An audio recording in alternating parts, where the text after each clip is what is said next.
So what I wanted to just demo, really, is something I've just been messing around with. Kind of cool, but it's not hard to set up. So I've got a patch on Helix.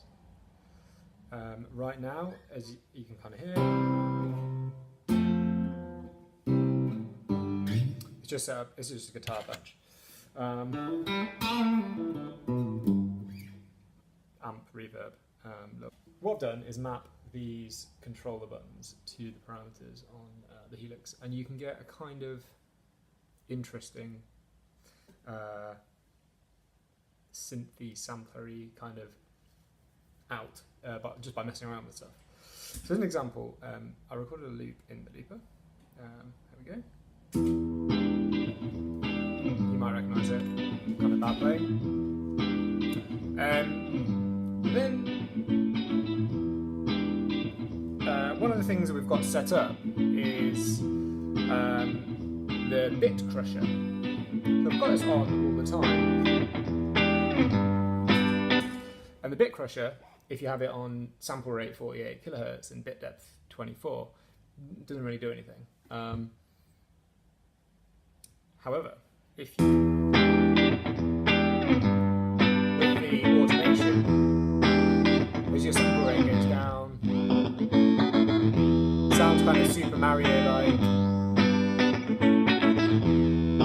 kind of usably distorted. And you can do the same with sample rate, bit depth.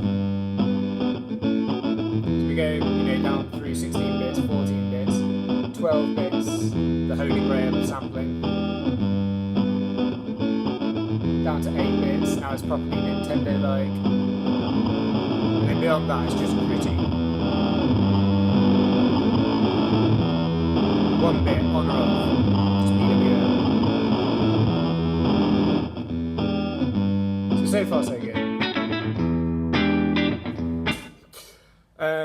So that's an example of just mapping these, and it's just using the MIDI learn feature on parameters on the Helix. What gets quite nice though is if you use as well other features. So for example here we can use the pitch shift.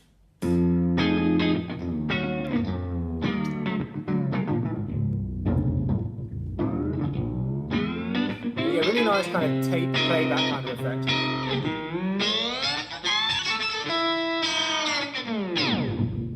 Kind of horrible, but kind of cool. If you really pitch stuff down, it kind of sounds like a drum beat.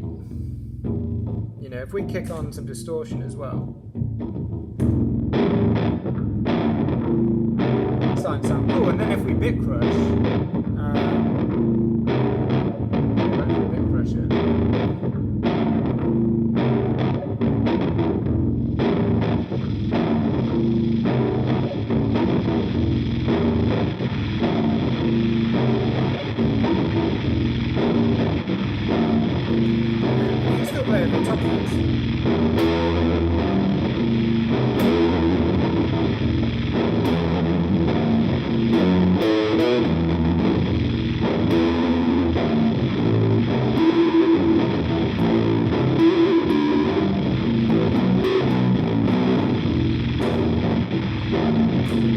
You may or may not like that. Another effect I use quite a bit with this stuff is ring modulation. Which again, if you have it at the extremes, it doesn't really tend to do that much, but if you have it sort of the other extreme, it's really kind of dirty. Just playing now through the pitch shifter and the ring modulator. So I'll just turn off the pitch, so you've just got guitar.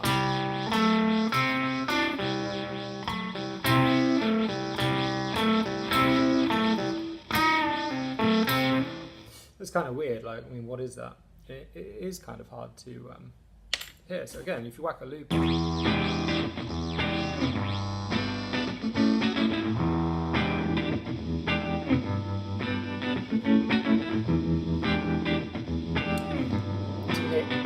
you increase the frequency, you kind of hear that sweep.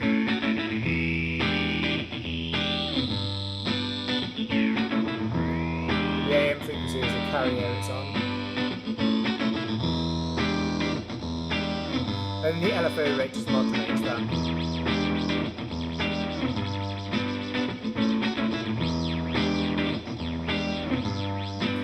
So if we go back to the previous,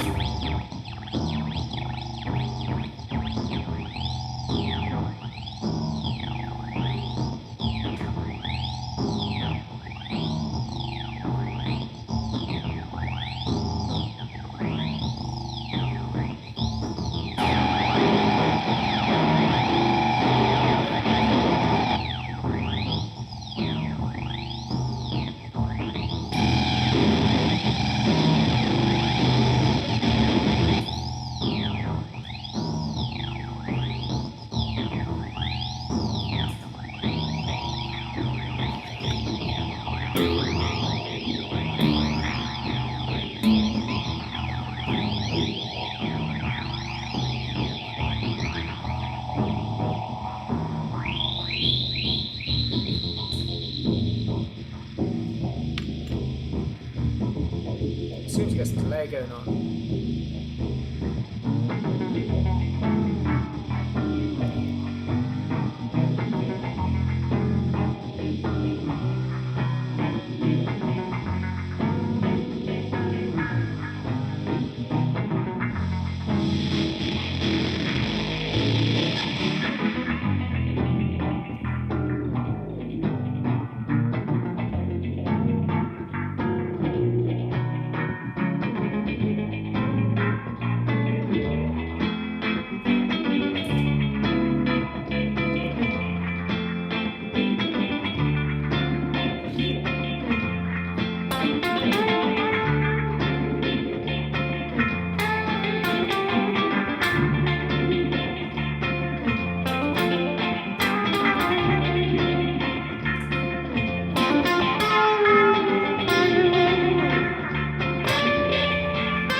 The really cool thing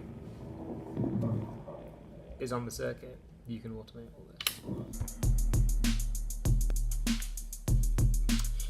So another thing we can do, if we get a beat going on the circuit, and that's actually playing through the Helix, so we can actually, I don't know, do stuff like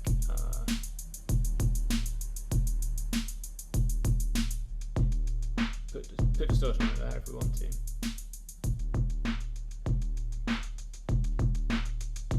Depends how dirty you are, but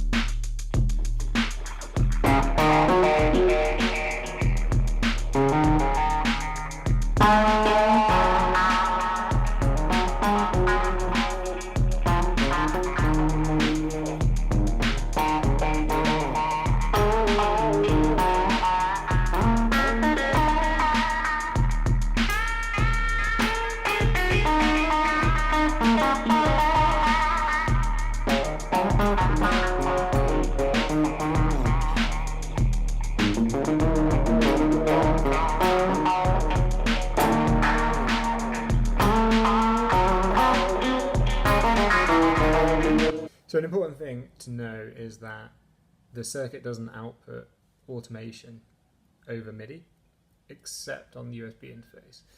So if you want to do the automation, you need to use the USB output into a computer, use something like MIDI pipe, which just reflects the received MIDI on one interface to another interface, and go out of USB from your computer into the Helix.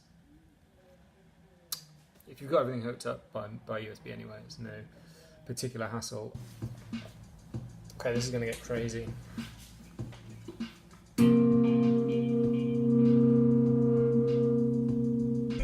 here we've got a beat going. We could play it.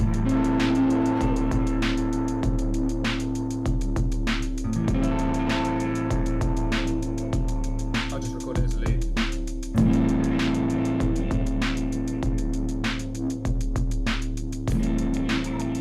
And we'll stay in sync for long. Right, and then we can.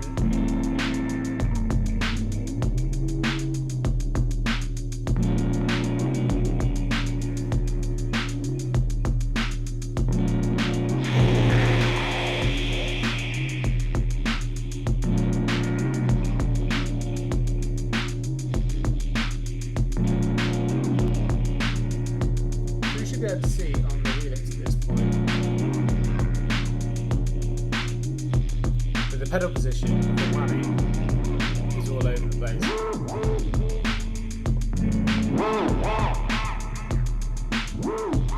And it's moving around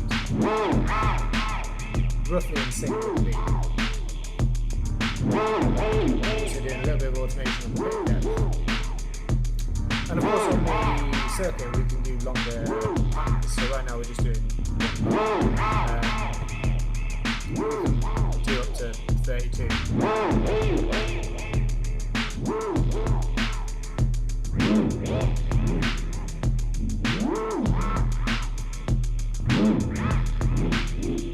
So then playing through this is going to be absolutely horrendous.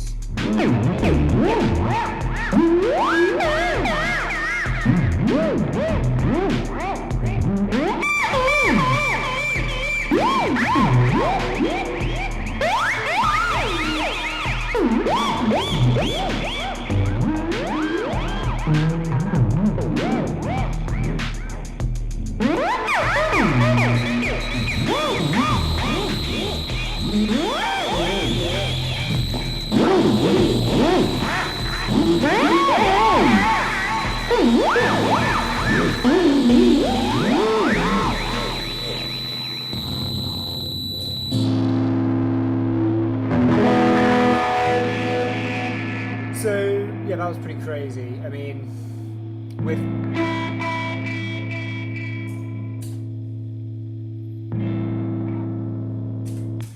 2 octaves of whammy up and down, just yamming the automation around is obviously going to be absolutely crazy. You know, you'd have to do something musical to make it worthwhile, but it's kind of cool to know that you can do that in sync with a beat. And this was only a very simple sort of playback of this, but the cool thing is you can actually automate effects on the circuit, which is playing back through the Helix. One of the shortcomings of the circuit is it only really has FX in terms of reverb and delay, and they're not really that customizable. It's basically just which effect name do you want and what level is each instrument sent to it. So sending it to the Helix and getting all the modulation and filter kind of effect is really cool. The only downside is you can't split the outputs beyond just left and right. You could process those 2 channels separately if you were a maniac. Yeah, I mean, you could put the synths on the left and the percussion on the right, or do whatever you want. But you can definitely get some pretty awesome hybrid effects. And you can fill the whole sound spectrum just with these 2 boxes and a guitar for sure. Using the 4 paths on the Helix and using the looper in a slightly more creative way, maybe A/B like switching blocks, you could definitely set up a loop which sounds absolutely nothing like a guitar. Use the circuit to lay down drums, synths, and stuff like that. Automate all the parameters so it all really sticks together and kind of sounds really dynamic. And then, you know, step into solo mode and play your guitar over the top. One interesting thing I found is that, you know, when you're automating the whammy, you want to put your guitar through the automated whammy, regardless of whether you're in the loop or on top of the loop, because you want to keep that in sync. You're never going to move the whammy in whole tone steps. If you want to do that, you should use a different pitch shifter that works in semitones. But that sounds really cool as well. It's kind of more stepwise. Yeah, I mean, it's just some ideas really. You can get pretty crazy, but I found having the circuit is really cool and it's a really creative tool. I find the interface of the Helix itself, it works well, but it's not that creative. It doesn't make me feel that creative. Whereas the circuit's the complete opposite. It's like, kind of sounds terrible. Customizable, obviously, but you know, it's not a brilliant stock sounding machine, but the creative possibilities are amazing, and every time you turn it on you come up with something new. So combining that with guitar is like awesome, because you just kind of, yeah, pressure cooker.